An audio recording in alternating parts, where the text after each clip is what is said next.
Good evening, welcome to MUFON Los Angeles. My name is Steve Murillo. I am the State Section Director for MUFON LA. We have a very interesting and unique program tonight on the topic of abduction. Our speaker for this evening is one of the few of his kind, and perhaps one of the last, but no, one of the few, and a true pioneer in his field. By definition, when you're a pioneer, you're paving the way for everybody else. This means you're likely to encounter huge resistance and hazards along the way in your search for the truth. It is a fair statement to say that Dr. David Jacobs is no stranger to adversity when it comes to researching and documenting the abduction phenomenon. Dr. Jacobs is recently retired from his position as Assistant Professor of History at Temple University in Philadelphia, where he specialized in 20th century American history and culture. He actually began researching unidentified flying objects in the mid-1960s, so quite some time ago. And he's amassed over 38 years of primary research data and analytical hypotheses on the subject. In 1973, Dr. Jacobs completed his doctoral dissertation at the University of Wisconsin-Madison on the controversy over unidentified flying objects in America. This was only the second PhD degree ever granted involving a UFO-related theme. Since 1973, Dr. Jacobs has continued to devote most of his professional and personal energies to researching the abduction phenomenon in particular. Having conducted over 1,200 hypnotic regressions with over 140 abductees in that time, Dr. Jacobs is one of the foremost UFO abduction researchers in the world. As a result of his extensive primary research, he has developed the first scientific typology of the abduction experience. He has published several books on the subject, and they're available in the back if you care. They're available tonight for purchase if you're interested. Tonight, Dr. Jacobs will deal with the psychology of abductees. And he has promised me that the information he's going to reveal tonight, no one's heard before. So it's going to be a very unique experience for all of us. Kindly put your hands together and give a warm welcome to Dr. David Jacobs.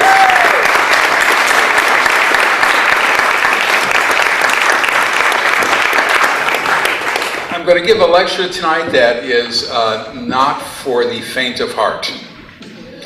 And it's something that's quite unusual and quite different that I've talked about before, and it will either terrorize you or disgust you. One of the two, I'm not sure which it is. But, oh, if Bob Salas is here, I need to see you after class, please. I need to say a few words to you, that's true. What I'm going to talk about today is the world of abductees. In order to talk about abductees, you have to talk about the abduction phenomenon, of course, and the hybrid phenomenon. Now, as you know, we have known that this is a hybrid-based phenomenon from early on. We didn't know that it was as such, but we began to uncover evidence for it from the beginning, from Antonio Villas-Boas and from Barney Betty Hill, both of whom had reproductive experiences, shall we say, and Barney Hill and so forth. So it's been with us since the very beginning of the abduction, of our knowledge of the abduction phenomenon, which goes back to, I guess, Antonio Villas-Boas was in 1957. So that's only 10 years after the beginning of our knowledge of the UFO phenomenon. So for the vast majority of years, we have known that abductions have gone on. It's not like this is new. In other words, abductions are part of the UFO phenomenon and cannot be divorced from it. And the only reason we didn't know about abductions beforehand is because we had no idea what we were hearing. We had no idea how to research it. We had no idea of the implications of what people were saying. Period. We just didn't know. We couldn't read the code. Now, the code is a sort of a sledgehammer between your eyes. When people tell me X, Y, and Z, you know immediately, oh, well, there's a possibility that this person might have had experiences. But in those days, there was no guidepost, there was no way we could recognize what was happening. So we pretty much assume with a certain degree of certainty, if I may use the word certain twice in the same sentence, that the phenomenon is older than 1947, probably goes back to the 1890s. Don't ask me how I know that, but there are are actual rational ways to get back to why it is the 1890s, 1880s, and not before. With UFOs, we can't tell, but we know that the abduction phenomenon does go back that far. And, or we think we know. When I say we know, there is no we and there is no no. Just keep that in mind.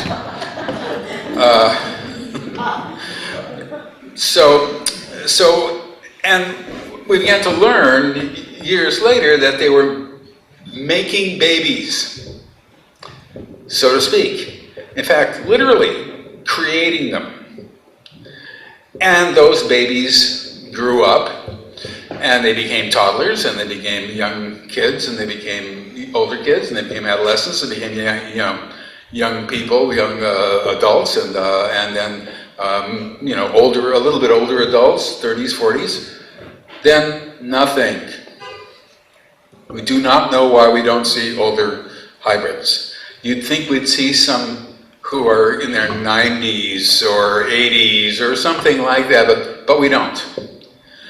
We don't understand that. We don't even see them in their 60s. They age at approximately the same time as humans do. And we also have learned, I also have learned, that, and my colleague Bud, that they age approximately the same time, and that that there's a range of hybrids who look somewhat human, and other ones look somewhat alien, and a lot of them are in the middle, etc., etc. And I used to think, well, that's just what happens when you get a sperm and an egg, you put it together, and you inject, you add in some way. I can't even say it, alien DNA. I don't know if there is such a thing as alien DNA. We have no evidence that there's alien DNA. We don't know the biology of aliens. I mean, there might be motor oil running through their veins for all we know, but we don't know what's...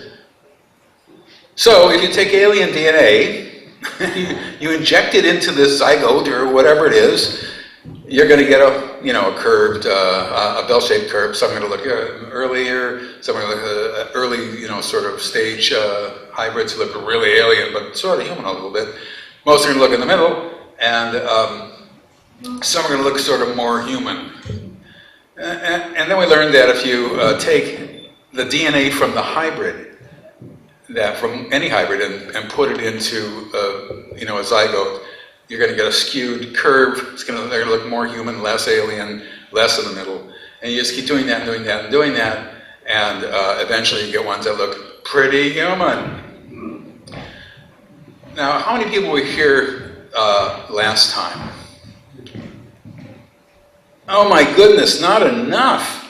So now I'm going to have to retread this whole thing. I have to bring you up to speed. So for the few who were here the last time, sorry for having me repeat this, but you have to have this knowledge in order to understand what I'm going to say today. This is, as we were talking in the back there, this is not Abductions 101. This is graduate level abduction. It's a graduate level abduction talk. Because, as Yvonne Smith can attest to, we have had a huge amount of knowledge about this subject over the years. Actually, an inordinate amount of knowledge about the subject. Well, we also know that as these hybrids are being bred, abductees have had very much of a close role in what is happening. They're brought on board. Bud Hopkins discovered back in the early 80s that they were required to hold babies, and put their, put their arms around babies, have skin-on-skin contact, and that they're required to feed babies and kind of mess with babies a little bit. And when they bring them on as toddlers, they're required to play with them a little bit and hug them and all that, for reasons that we do not understand even now. Don't fully understand that. This part has not been understood by us, if I may rephrase that. And we also know that there's the "we know" phrase again. That that abductees have been involved with older hybrids, adolescents, younger kids, and that they're involved with adults. That they have the hybrid phenomenon is complex and vast. They have special, what I call personal project hybrids, who stay with them from the time they're kids into forever, for years and years. We have not tracked how long they stay, but maybe for 40 years, longer, I don't know. And visit them quite often, and in their homes. And we know that, I keep saying we know, and of course we don't know. Just silently add the "don't" between those two words. So we have also learned that that hybrid activity is far more complex than we had imagined. And hybrids began over the years to become far more involved in the abduction phenomenon than we had ever heard before. When I first started doing abduction research in 1986, that is to say when I first started doing hypnosis in 86, I didn't hear much about hybrids, except the babies once in a while and this and that. But by the mid-90s, we were hearing accounts of full abduction sequences being done by hybrids alone, without any aliens around. Now, there was a transition period where there were aliens around, sort of supervising the hybrids and all that, but there were times when there were no aliens around. It was just hybrids who were doing everything, all the procedures, all the examinations, whatever. So that what we were seeing then was change over time. Now, as a historian, that's one of the things you're looking at is change over time. How do things change? What causes them to change? And all that. And that's what we were actually seeing in this phenomenon, which was very strange because it was steady state, it seemed to us, for so long. Barney and Betty Hill, 61, and everything seemed to be the same. And what was the same was everybody was given an examination, which led us to believe that this was a phenomenon where they were examining us, they were studying us, they were learning about us. It was something that we would do if we were to find a colony of weird-looking frogs on an island somewhere. We'd pick up a couple of them and dissect them or whatever, and because that's what we do. So that's sort of what was the assumption, and that was a good assumption. It was a serviceable assumption. They're examining us. Well, I can live with that. That's fine. That turned out not to be true. The evidence for that never held up. In other words, the reason a person is abducted is not for an examination. Although an examination takes place quite often, there's always a reason why they are abducted apart from the examination.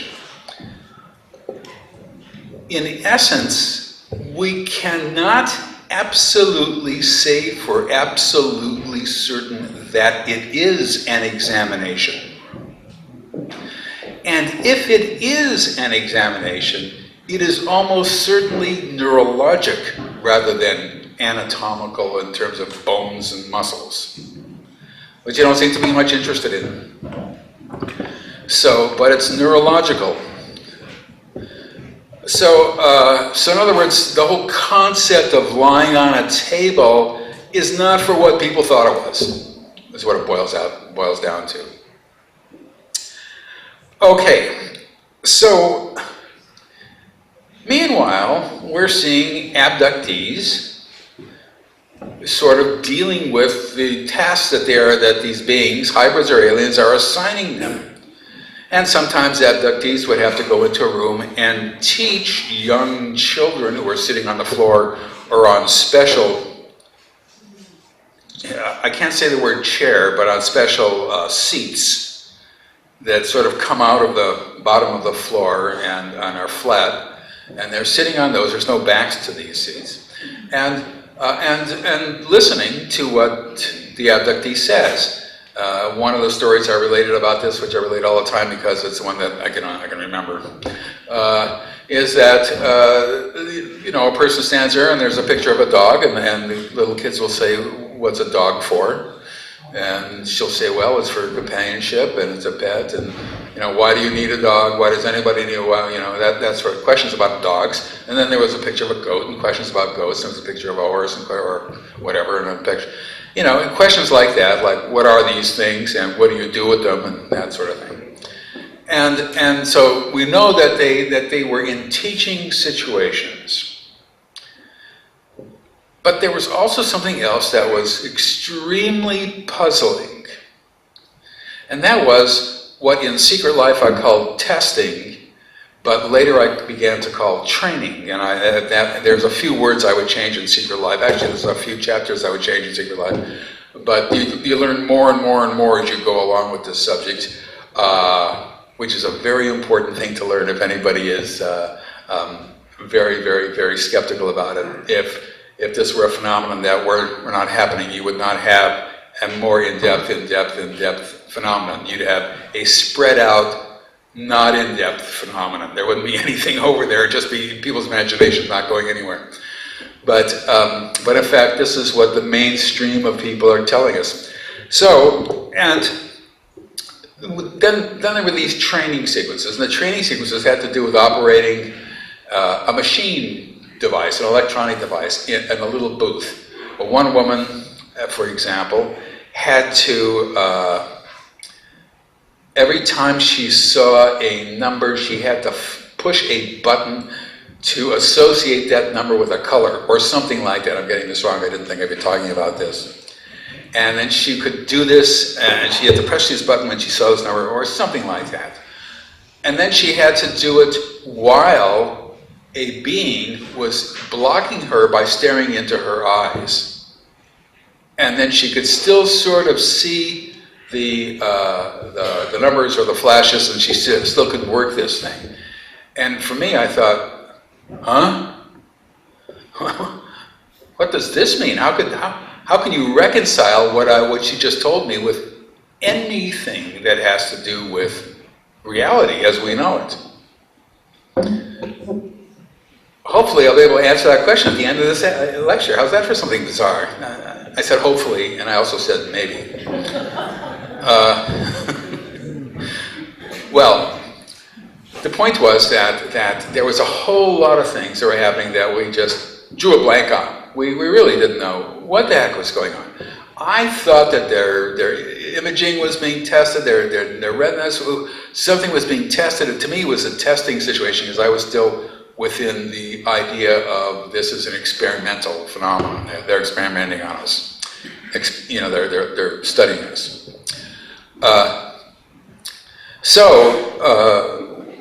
The more I looked into it, though, the more I realized that this was not an experiment. It was a program, and as a program, it had a beginning, a middle, and an end. It was goal-directed, and they were doing it for a reason. Not only were they doing it for a reason, and now we get into just straight common sense, but they didn't want us to know about it. That's why it was clandestine. Because my sense was if we found out about it, and we knew about it, we'd take steps to try to stop it, which could not be allowed. So, but we know that it is secretive, we know it is clandestine, and we know, therefore, that they don't want us to know about it. We absolutely know. If this is secretive, if this is a clandestine program, it is because they don't want us to know about it. Otherwise, it would not be secret. We can actually say that this is true. So the point is, though, that we couldn't figure out any of these whys. We could not figure out a why. Why was this happening? What was happening here? It was difficult, extremely difficult to deal with. In the meantime, there's still continuing to be changes now. Slowly, but there are changes. And one of the changes that I began to find was what I talked about last time, was the whole idea that there was somebody on a cell phone in here. I hear somebody talking on a cell phone. So if you are, please don't. I've been teaching for 37 years.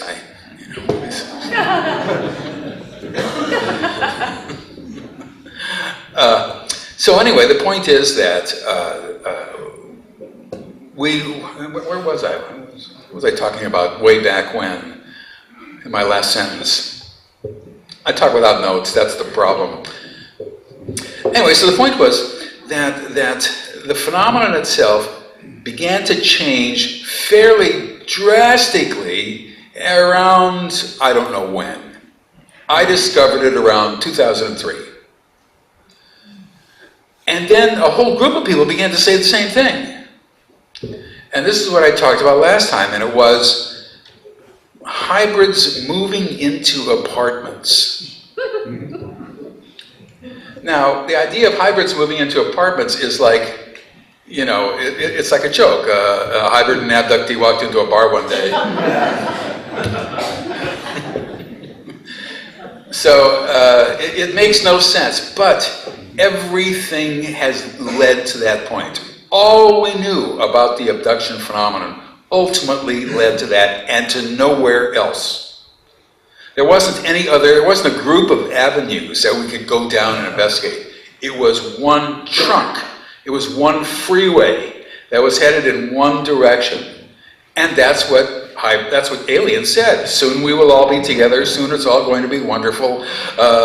They would show people pictures of people standing around and ask an abductee to look at the picture and see, pick out the hybrids or pick out the humans from it, or tell the difference between humans and hybrids.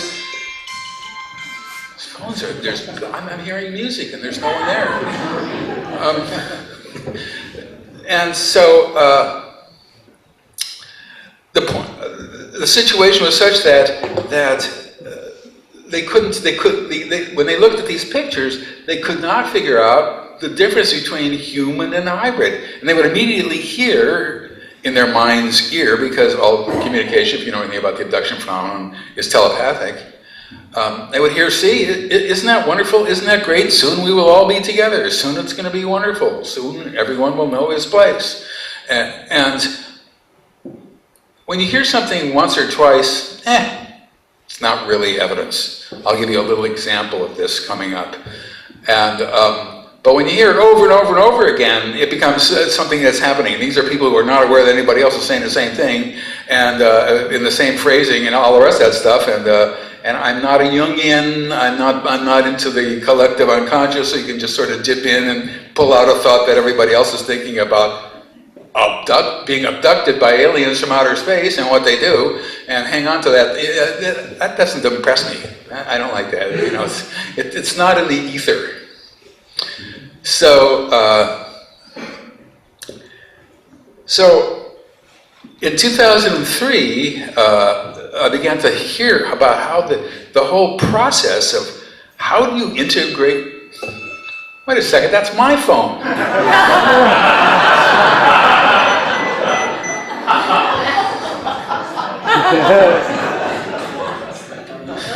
I did that on purpose. Came from the collective unconscious.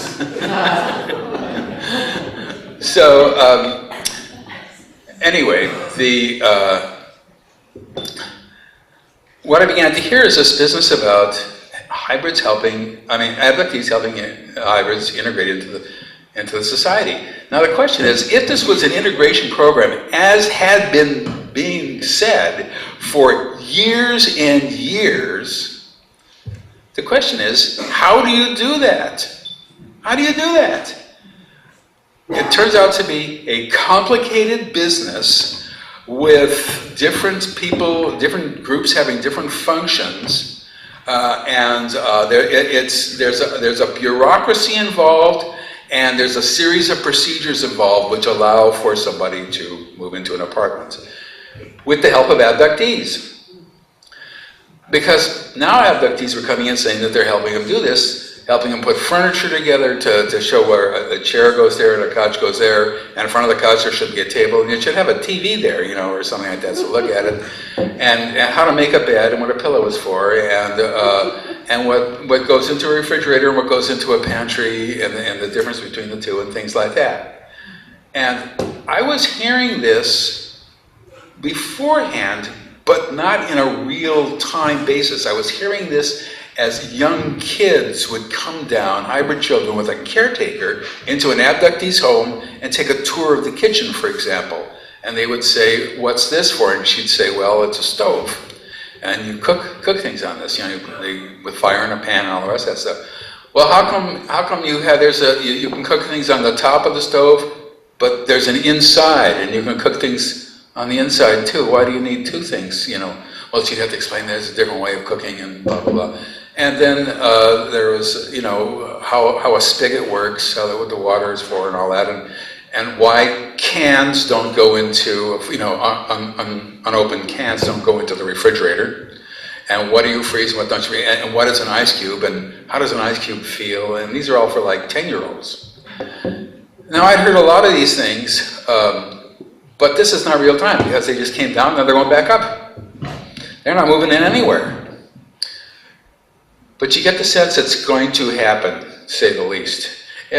Like I said, everything is pointing to this, and nothing is pointing to the idea that soon they will be going back to their home environment, wherever, whatever, and they will never come back again, which would be my favorite thought.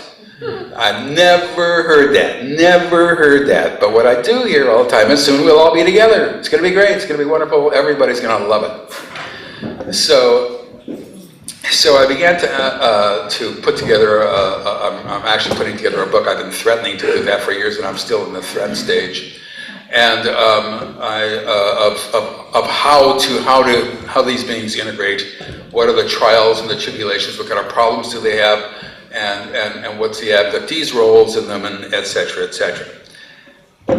So the first thing we're going to do is see some slides. I say that's an old word. We'll see some. We'll see a PowerPoint presentation. We'll see some digitals of some of the things that I've just talked about, and then we'll have I'll ask a question that has not been answered before. So, and the question will be a real simple question. Okay, so now I take this and I have to point it at something that has a top on it. I'll just point it in that direction. Okay. Oh, okay. What I'm going to talk about first here is the pecking order, the hierarchy of authority of aliens. Now, the question is, what is an alien and what is a hybrid? And when is there ever an area, a gray area, I may say, of not sure? We're not sure. Now, there's tall, insect-like aliens. People say their heads look like parking meters. People say their heads look like praying mantises. That's the most common phrase used, praying mantis. They're real thin. People don't normally describe a nose or a mouth on them or a vestigial slit or holes. They really look alien. These beings really look alien, really alien. From what we can tell in the abduction phenomenon, as I have seen it, is that they are the order givers, the top of the line, top of the heap. The way they phrase it, everyone has a function. It's sort of democratic. Some people's function is to clean up vomit in the hallway. Other people's function is to clean up, is to give orders. You know, it's just like here in America, I guess. So, but people began to show me. This is an example of things you never believe until eventually it forces you to believe it.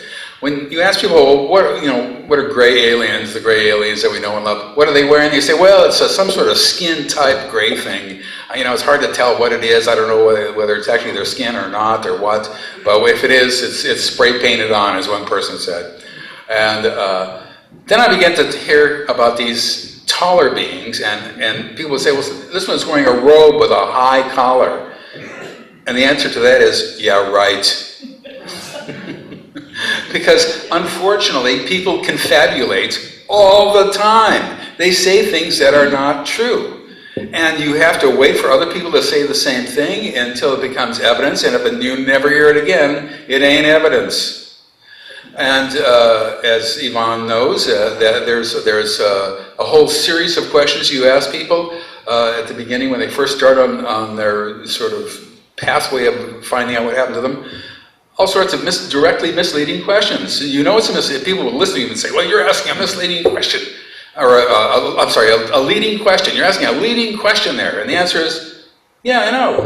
Did it on purpose. You do it in the first couple of sessions. So to see if they're going to be led, if they'll bite. Bud Hopkins used to say, everybody reports that in an abduction event, there's always a yellow-colored hybrid who stands in a corner of the room. You see him, don't you? That's a direct that calls for an answer, yes. And every once in a while, somebody would say yes, and when that happens, you can't, you know that that they're going to be imagining an awful lot of things here. So you got to be very, very, very careful. But 99.99% of the people say, no, what do you mean? What are you talking about? I don't see anybody yellow, what, huh? So, in other words, they're not biting. Although he said everybody says this. So it's not like people, it's not like we're people are in our clutches and they're going to blurt out the innermost secrets of their personal lives, and we're going to be Svengalis and they're going to be Trilby, and we're going to, it's not like that. Most people, when they come to my house, they think to themselves when I'm doing hypnosis, quote, that's the stupidest question I ever heard. I'm not going to answer that question. That's what they think to themselves. And I know, because they tell me that later. And in other words, they're listening to me, or else they'll think, God, if I tell them this, they'll think I'm crazy, so I just won't say anything. And so they're not in some la-la land. They're on top of the situation, and they're weighing, what I'm asking and what they're going to answer and all the rest of that stuff. And believe me, they're not blurting out the innermost secrets of their personal lives. So when I saw this, my sense was, well, I'd never heard of this before, and I'd actually seen some kind of drawings, and I thought, this is nuts. This is what's called nuts. So here we go with another one. These are all totally different people. This is another one. Who drew one with a high collar. Now the collar's a little bit different than the other one, but so what? I'm wearing a robe with an unbelievably high collar. There's another one. There's another one. And after a while, you start getting a bunch of these, you begin to think, some of these tall ones, these insect-like ones, wear these robes. I mean, who would come up with something like that with a collar that is that high? I mean, okay, you can think of wearing robes because you've seen Star Trek or some damn thing in popular culture. But who would come up with these collars that go right up, past into their chin or up to their ears or wherever? I can't say ears. I don't know if they have ears, but these are the top of the line order givers, because most of the thin insect-like ones don't wear robes. So I think that there is a hierarchy within the topmost group. That's my guess. That's a guess. So, not next here. Next here. Oh, I see what I did. I did all these today. Here comes, these are straight gray aliens that we know and love. And the guy who drew this decided not to put in the slit-like mouth and the two holes for the nose because it made a better picture without anything. But this is what the standard aliens look like, and we see these quite often. They take eggs from people, as you can see there. They take sperm from people. Now, this is an interesting little kind of sketch here. The important thing about this sketch is not that they're taking sperm, but that there's an abductee there who has walked in to comfort the person who's having sperm taken. I've heard this many, many times. This is not uncommon. I've heard this from people who say they are comforted and from the comforters. I went into the room and I told this person lying on a table that everything was going to be okay. They said, this is an abductee talking to me. Here's another, this is sperm taking with neural engagement. I showed these same slides last time, so they're new to some of you, but not at all. Where they're staring into a person's eyes. Now the question is, what do you mean staring into a person's eyes? Well, I talked about this in the book The Threat, which is already getting a little bit long in the tooth, but still pretty good. And it talks about how abductees began to say early on that a being would come over to them and stare directly into their eyes at a distance of a few inches or even touching forehead to forehead. And I had no idea what that was. But I don't know how many, I stopped counting. Maybe I have 700 cases, something like that. You know, it's ubiquitous. Every abductee has this habit if you do enough sessions. If you do just one session, I'll just skip over it sometimes because it's too sort of profound for them. But this is something that happens to all abductees and almost all the time. And what they do is my guess is, but it's a really good guess, and we have substantial testimonial evidence for this, that they engage the optic nerve, they use the optic nerve as a transit, essentially, as a way into through the brain and into other neurological sites, and they can stimulate whatever neurons they want to. So they can stimulate all sorts of images, they can stimulate memories, they can stimulate feelings, they can do all sorts of stuff. And the problem is that I don't care how close they are, there's a gap between their eye and our eyes. Now, how they get that, and I'm going to use a word that I almost never use, how they get the energy to go through that gap, I don't know. I do not know. That is not, I don't know. I don't get that one. But that's what they do. That's my guess, and I'm sticking by that guess. Because I won't go into all the evidence for it, but there's plenty of it. So they take babies out of people. Here's one that's just been extracted. They keep them in these sort of, this is what I call an incubatorium. They're glass type of tanks in different stages of development. It's probably a nutrient solution that they're in. Extremely common. Now, this is what's called an early stage. I divided hybrids into early, middle, and late stage. This is an early stage hybrid, and she looks weird. She's not going to become the next. I don't know whom I'm thinking of. Britney Spears? Next Britney Spears. That's exactly who I was thinking of. Scarlett Johansson, I was trying to remember that. She's not going to become the next Scarlett Johansson. She's wearing what's called hybrid garb. This is a typical gown that they wear, and this is what people describe all the time. And she looks alien, but she's got hair. And she's got sort of there's features in her face, and she's taller, and she's weird. There's just no doubt about that. And she's holding a baby that the abductee has to hold. This is an earlier middle stage hybrid baby. You can't quite see it, but there's a little bit of whites in this one's eyes, with scanty hair around, and see a pointed chin. Here's another one. There's fuzz on top of this one's head. She put all black in the eyes, so it's early to middle, but see, it's got sort of a nose, kind of, and sort of a mouth, kind of. Maybe it's just straight early. It's hard to tell. I've showed this before. This is a confabulated but good picture of a toddler wearing hybrid garb, whites in the eyes. But the confabulation, as I mentioned last time I was here a couple years ago, is that the head is too big for the body. That's what struck her when she drew this thing more than anything, and it came out anatomically not correct. But it's still a striking picture. I like it. Now here is I didn't bring it with me. I used to have a pointer, but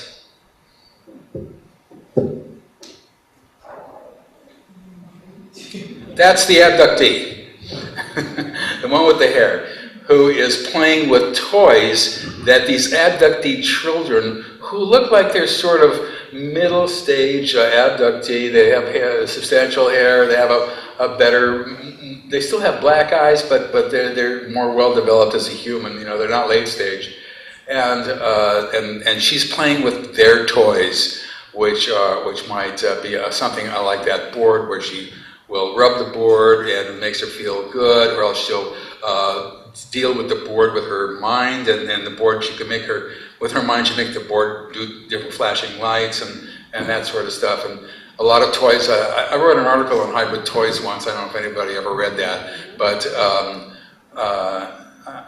every time I think about that, I think, how weird is this to write an article about hybrid toys? A whole article about it.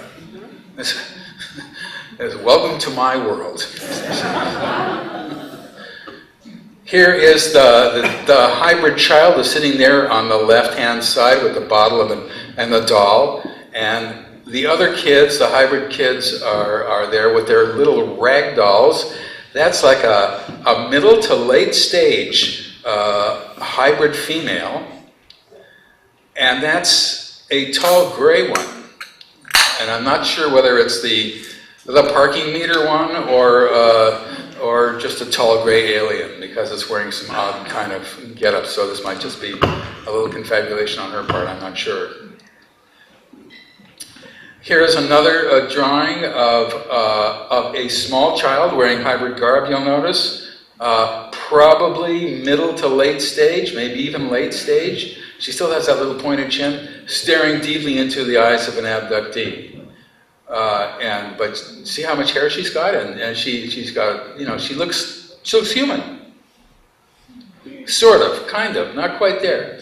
Now here is a training situation. This is this woman who is before a panel. This is very common. There's a panel and she's been told, once again, sorry for those of you who've heard this, that she will be operating a craft, a UFO. And this is the operating panel. And as she looks out the screen, at the window out there, there's an alien who is running along a pathway in front of a group of angry humans. Something that resonates with me. I don't know why, but I can see there's something like that happening.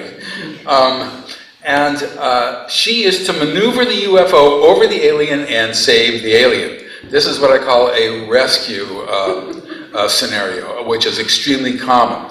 And rescue scenarios have to do with bombs bursting in air, and armies are colliding, and Earths are colliding, and meteors are colliding, or whatever it is, and there's the destruction and this and that, and she's got to save, or he's got to save someone, a baby, a this or that, and they get the baby, and they run, and there's rubble, and there's rocks, and they save the baby, and they're looking at this on a screen, or it's being played out in their minds through this neural engagement.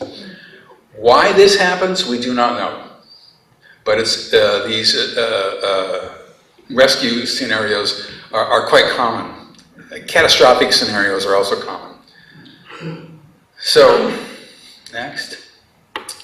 This would be a middle stage hybrid. You see, this guy here has whites in his eyes, a pointed chin, and slight hair, and he's weird looking, and look at how thin he is, but he's still, but he's almost getting there. And he's pointing out, I think I pointed out last time, this is a street map, and he's giving this woman orders on what to do when the time comes. She will stand on the street and tell people who are panicked or in the streets, it's okay, just walk, come this way, come this way, come this way, everything is okay. That will be her job later. Here's a late stage hybrid. I don't know how good this drawing is. She's wearing sort of hybrid garb here a little bit, but she has actually sort of a full head of hair. Now here's a little secret. I'm not talking about human stage hybrids. If you read the threat, I went to late stage hybrids, and that's where I stopped. But this is not human stage. Human stage is different. So, but she looks pretty good. She could probably pass. Here's another sort of late stage hybrid who has very large pupils, looks like a hunk, and he's wearing some sort of a uniform, which leads people to think that they're American military, and the American government is involved with abducting people and that sort of stuff. But this is in fact a late stage hybrid. Here's a late stage hybrid, a group of them wearing what looks like American military uniforms. Now you don't know whether these hats are confabulation or not, maybe they're not. But they interrogate the two abductees standing in the middle, and for reasons that we do not know, do not understand. We have no idea why this is. Here's a human stage hybrid. Here's another one. These people look human. Their eyes are not too big. Everything is fine. They got normal haircuts of sorts. They are just human. They're human. They are human. They're 111% human. But they're not 113% human. And that extra 2% means that they can connect neurally into you and control you. That's the one thing they got that we don't have. That makes us a second-class species. Not second-class citizens, second-class species. Now, okay, what do I have next here? I don't think... Okay, here comes questions. What time is it? Oh, it's 9 o'clock already. Here are questions. How many UFOs does it take to abduct X number of people?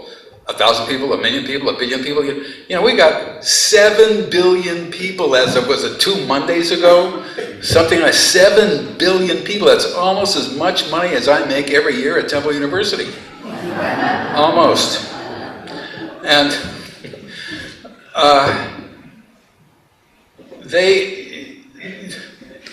how do you take over how do you integrate into a society and therefore take it over by being able to manipulate anybody to do anything? How do you do that with some guy? I tried to look this up, but I couldn't find it. Some guy wrote an article once for a UFO magazine. I don't know, Roger, maybe you remember this some time ago. He said there was like something like 3,000 UFOs it would take to do X number of millions of people, whatever it was. Yeah, he was a statistician that wanted to look at the reality of the subject and see if it was possible. There you go, yeah. And of course it's nonsense what they were looking at, because we don't know how many UFOs there are, we don't know how many abductees there are. We're finding out that there's a hell of a lot more abductees than anybody ever imagined, you know. But still, you'd think the skies would be flooded with them. You'd think they'd be bumping into each other and looking for parking spaces, you know. I mean, it'd be all over the place. Well, of course, we can't see them, and that might be true.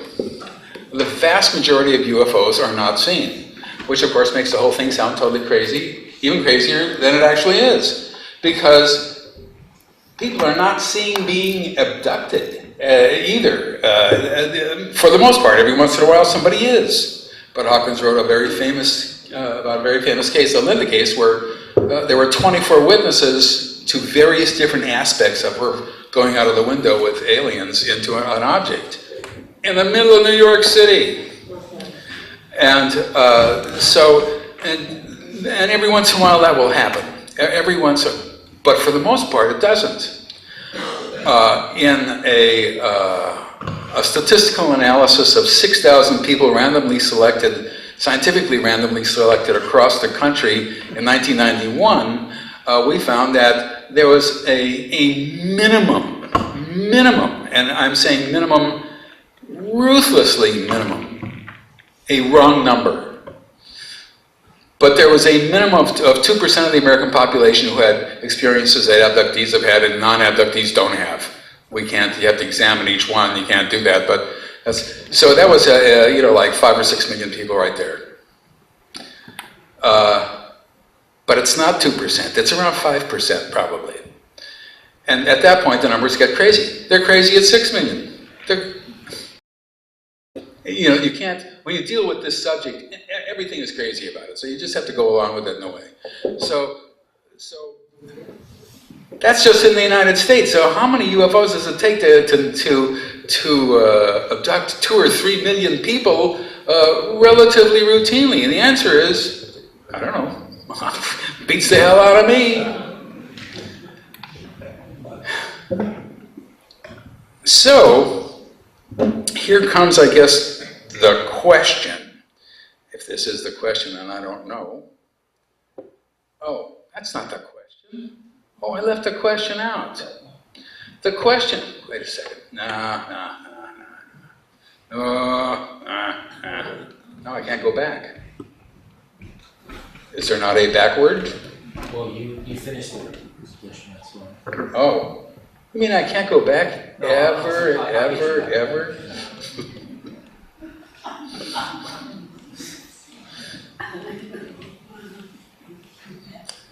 You were here. Yeah, okay. There we go. So, there we go. The question then is, how many aliens does it take to screw up a world? That's the ultimate question. And I don't think there's enough aliens. I don't think there's enough hybrids. They can't, there's something off. There's something off kilter here, it seems to me. Maybe it's because I'm the one who's off kilter. Here is the hierarchy of authority, the way I used to look at it. There was an error that occurred while downloading the update files. Each one of these groups has special functions. There's the tall insect-like ones with the robes. There's and that group that is the insect-like ones, who don't wear robes as well.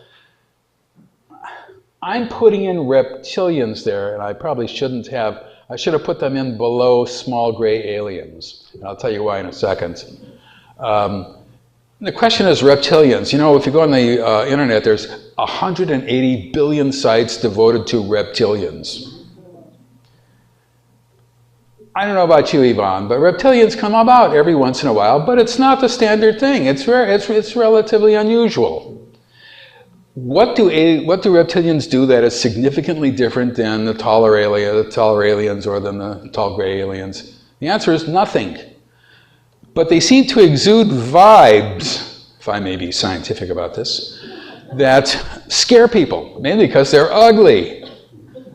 But when you get people to describe what do you mean by reptilian, it goes all the way from gray aliens that they draw to ones that look like dragons or crocodiles or snakes or whatever it is, and it's a whole sort of group of different kinds. There's a whole spectrum of types. So we can't narrow that. We narrow it down under the code under the word of reptilian, but it covers up a whole bunch of different types. However, they perform the same procedures as everybody else. From what I can tell, there's no particular difference in what they do than any of the other aliens do. So how do we account for that? And the answer is, well, I'm not sure how we account for that, but this all has to do, I think, with hybridization. So then we get to tall gray aliens who perform special tasks. They take sperm, they take eggs, that sort of stuff. Tall aliens, then the smaller aliens who are sort of assistants, gophers. They come down, they get people, they bring them up, they get their clothes off, they walk them down a hall, they put them into a room, they get them on a table, and then they walk them over here and they walk them there and that sort of stuff. But they don't perform a whole lot of procedures, although every once in a while they will. Then there's early stage hybrids. Now, here's the thing. Early stage hybrids are mainly alien. Like you saw from that woman holding the baby, this woman looked alien. But she wasn't. She was a hybrid, which is alien too, I guess. But when people describe what I called in Secret Life Mind Scan, for those of you who haven't read it yet, every minute of every day for the rest of my life, I think to myself, why did I use that word? Why did I use that word? It sounds so Star Trek-y, mind meld, so science fiction-y. I couldn't think of anything else, so mind scan. Now I just say neural engagement because I wasn't smart enough in those days to figure that out. And so people will say, well, the guy is staring at me like a tall insect-like one. He's really powerful. Oh my God, it's intense. Oh, he's in me. Oh, it's terrible. When you get the taller aliens, the tall gray aliens, they say, oh man, this guy is really intense. Oh, he's really not as intense as the other one, but he's intense. This one's intense. The smaller gray aliens, yeah, oh, he's really looking in there. He's looking in there. The early hybrid ones, early stage hybrid, yeah, he's strong. Not as intense, but he knows what he's doing, yeah. Then you get middle stage hybrids, and they're not quite as intense.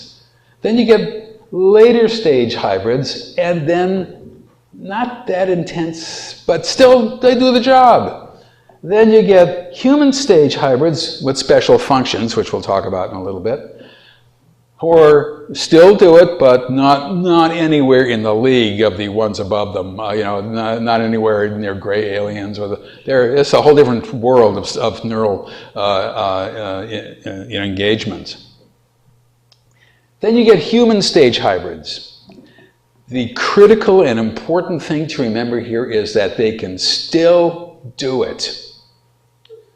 It's light, and sometimes they have to double up and do it together. Two hybrids. Depends on the stage of the human stage hybrid. This is a complicated business. It's like step. Even within these broad categories, there's steps. So that's I think the way the authority runs down, and that's a guess on particularly the reptilians. Now there's the genetic lineage. Insect-like aliens, here I sort of put it down, smaller gray aliens, taller gray aliens, reptilian-like aliens, early stage hybrids, middle stage hybrids, late stage hybrids. Maybe I should have reversed the taller and smaller. So the question then is, are all of these beings, from the smaller grade aliens all the way down to human stage hybrids, are they all hybrids? Are all of them hybrids? That includes the aliens, the gray aliens. Because you see, what people used to describe and still describe and always describe and will describe, well, he's got a little slit from the mouth and he's got holes where his ears should be, and there's little two holes right there where the nose should be. And you think, God, that's weird, that's really weird. But the answer to that is, what the hell is that all about? That's the answer. Why would they have that at all? They don't eat. They don't drink, as we know it. Never seen them standing around with a bottle of Coke, just, passing the time. They don't, we've never seen them eat in the way that we would eat. There's no indication that they aspirate, that they breathe, that there's respiration. What the hell is that? Why do they have this? Well, one abductee told me once, well, this is, these were hybrids too, but very, very, very, very, very early on. They make these to work, their function is to work. Now, I haven't heard that from other people, but my sense is that that's probably correct, that you're looking at non-hybrid insect aliens. and then different forms of aliens leading all the way to human stage aliens. Well, the question still remains, if these are all aliens, how many of them does it take to screw up a world? And this is where the abductees come in. Abductees fulfill an extremely important function. They are egg and sperm donors. They nurture babies, they play with toddlers, they teach young hybrids about Earth, they get them ready for integration, they sort out the ones who are not fully ready. That's a whole other world of sorting, the sorting procedures of how hybrids who are wearing clothes, they're human stage and they've got clothes on this and that, passing in front of abductees who say, this one is not ready, look at the shoes he's wearing, you don't wear shoes like that anymore, it's got spats on them or whatever. And they send this one back, but the other ones are ready. And I get that. A lot of people will say that to me, that they were engaging. They never told me this years ago, but now a lot of them are saying these things. And they help the hybrids integrate into the society, which I talked about last time. So without the abductees, you don't mind if I just read this, there'd probably be no integration or abduction program. Abductees make it feasible to keep up with the population expansion. Because with abductees, a non-abductee marries an abductee and has kids. Or doesn't marry a non-abductee and has kids. I'm not sure which is leading right now in that race. And usually, now here's where Bud and I differed. In my opinion, all the kids will in fact be abductees. In Bud Hopkins' opinion, most of the kids will be abductees. He's not sure of all of them. But I've found it to be all of them, mostly when I looked into it. But even most, what you're getting then is a spreading out naturally with the population. As the population expands, so do the abductees. So there's more and more abductees in this cone-like effect, just like the population explosion on Earth. So then they supply helpers in every area of the United States and probably the world. And probably, there I left out the word probably world. For all this, abductees must have, never mind that sentence. I wrote this late in the afternoon today. For all this, the abductees must have special powers or functions. There must be something about abductees other than just walking around helping. This is much too complicated a business, and their roles are still limited. How many times can you teach a hybrid how to make a bed? You know what I mean? It's still limited. What's the next thing I have? I don't even know what I have here. So here is a speculative authority structure. Insect-like aliens, gray aliens, taller gray aliens, reptilian-type aliens, early stage, middle stage, late stage, human stage, advanced and security hybrids. These are, in the actual integration program, you have to have advanced people come down and get apartments and places for the younger ones to come down. They're usually between the ages of 17 and 23 or 24 to come down and move in. And then they must be kept secure and safe. And there are human-looking aliens who don't do anything except security. They think security, they live security, it's all they think about. They are the most paranoid, quote, people, end quote, in the world. You think the CIA is paranoid, that they're searching for plots? Forget it. This is on another level of paranoia. And then there's multifunction abductees helping in the integration. And what I've done here is I have made the hierarchy of authority include abductees, and I never did before. They are part of the entire program. It's not just that they're victims and they're abductees. They are part of the program in far more ways than we had ever imagined. For example, do I have anything else? I don't think I do. No, there we go. For example, an abductee tells me that she's, that they're good at, they told her she's going to be doing something different. She's going to be doing something different now. That's going to be really good, and she's really going to like it, and she's going to be doing something different. So you get her with a trainer, somebody who's going to help her do this. And there's a group of abductees. She's standing on a little platform like this. And there's a group of abductees sitting in an audience like that. But no, maybe there's like 10 abductees. And she has to, with her mind, force them to stand up. And she, oh, I can't do that. What do you mean? No, you can do it, you just try it. This is very typical of hybrid games where with their minds they have these little kids will let balls float up and the balls will float around, and they float down. And the kids say, how did you do that? I could never do that. Oh, yes you can, you can do it. And then they try and and up goes the ball. I've heard, these are kids learning this. Now we have adults learning this. Get these people to stand up. Okay. She gets them to stand up. The next stage, they're behind a wall in another room. Get them to stand up and walk out here. And she is able to do that with her mind. Next stage, some other thing. There's one in a room down the hall. You've got to get her to do this and that and this, and there's a female one down there, as I remember. And another stage, find an abductee somewhere on Earth. There's one that was picked out for her, and she has to sort of search in her mind for where this guy is and find him, which she could do. Now, of course, when you hear something like that, you think, yeah, right. But in fact, I had heard other things. One woman years ago told me about how she was brought aboard the object, and there was a hybrid there were two hybrids. One was like a specialist type guy who was doing a procedure. And there was a hybrid laying on a table.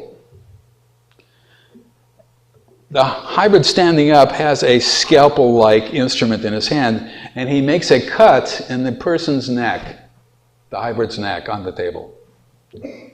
Then he takes what looks like a light pen, and he goes like that, and it heals up, done. Then he gives her the scalpel, and he says, you do it. So she makes a cut. Then he gives her this other instrument, and she's trying to do it, but she's not quite doing it right. She's getting it, but it's not fully. So finally, he grabs it out of her hand, and he finishes it up. Oh, you did a good job. You did a good job. That was a good job. I thought to myself, what the heck is that? And then I heard other things like that. How an abductee would have to train other abductees to do things, this, that, and the other thing, and all sorts of things like that. And I began to realize that abductees, not all, we're not talking about all, but selected ones, because I deal with abductees who just say the same thing over and over and over again. Nothing else is ever happening to them. But every abductee has a function. It's not just that it's a group of abductees. They all are there for a reason. So what you have here then is some abductees are part and parcel of this whole sort of organizational chart for integration into the society. It's not just that they're victims, and they are victims, and they're certainly not doing this of their own volition, and they're sort of appalled to hear it when they listen to themselves saying this, but nevertheless, it's part of the abduction program within a special framework that includes them, as opposed to them being abductees and outside of the framework. Just sort of workers that need to, help children and give, donate sperm and all that. They're part of the actual program. So abductees then, now the question is then, well, how does that happen? Are some abductees different than other abductees? Are in some way the neurons manipulated? I can't make anybody do anything. That's for sure. I try to get my wife, to change a channel, Can't do it. But so she, I can't, we don't really know, but my sense is that there has been enough neural manipulation, maybe on a physical level, that would allow some abductees, not all, I don't want to scare people here because it's not been everybody, but some abductees to be able to do what hybrids do. Control other people. Remember we saw that picture of this woman walking over to a guy who was having sperm taken, and she was calming him. That's working with abductees. Now she was calming him through her mind. She wasn't saying anything, but he knew what she was saying, because all communication is telepathic. Abductees talk telepathically to each other and to the aliens, if they talk at all, and oftentimes they don't usually say anything. But in fact, if telepathy was a natural part of the human condition, and people who say that they are telepathic really are telepathic, and there was a significant number of them, like let's just say 0.05%, we would live in a totally different society. Everything would be different. Everything would be different. The ramifications of people who could read other people's minds accurately is so unbelievably huge. It's so vast, the mind cannot grasp what kind of a society we would live in if that were actually true. It's not something that you just, I can do it, and that's it. It's not part of the human condition. Maybe some people can, maybe some people can't, but it's not part of the human condition. Therefore, abductees had to have some sort of an alteration made. All of them in some way, or something inserted, or something changed. Something had to have happened to them to be able to receive and transmit telepathic thoughts accurately. And for other ones, something had to have happened for them to control other people, just like hybrids. So in other words, the abductee world is far more complicated than we thought, as is everything with this. As we get into it, you realize this is a complicated business. Yvonne and I need help, please. and so we have to think of abductees as much more part of the program rather than as subjected to the program. And then when that happens, and you have the growth of abductees, then you got enough people to take over the world. Simple as that. That's how you do it. Otherwise, it's a real tough one.